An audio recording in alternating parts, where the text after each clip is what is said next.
Hello everyone, welcome to EnglishLogica.com.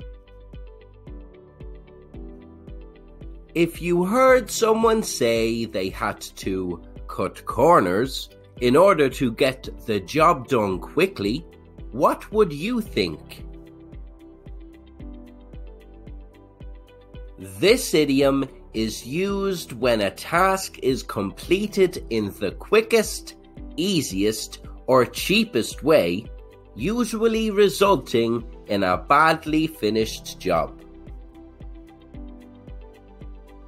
In this video, I'm going to explain what English speakers mean when they say cut corners.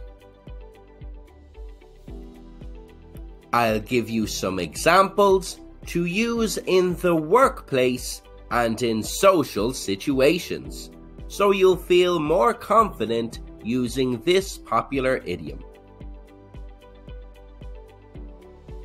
If you cut corners, you are trying to get the job done very fast, maybe because you are behind on a schedule or because you have another task lined up that you are eager to start.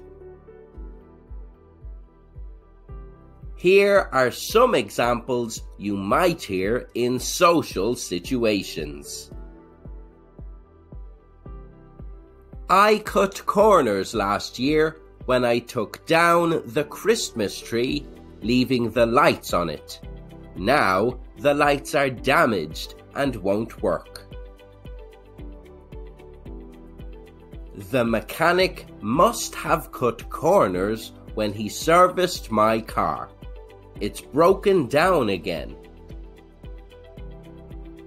My mother had to cut corners to feed the family when we were children. We had very little money. Here are some examples you might hear in professional situations. Even though we're under pressure to meet the deadline, there's still no reason to cut corners. Everything needs to be done perfectly. The client wasn't happy with the finished product. We shouldn't have cut so many corners.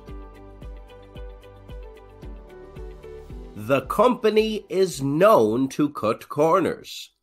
They import all of their products instead of making them. Where did you hear the expression cut corners? Let us know in the comments below, and don't forget to subscribe to English Logica or visit EnglishLogica.com for more English idioms you can use in social situations and in the workplace.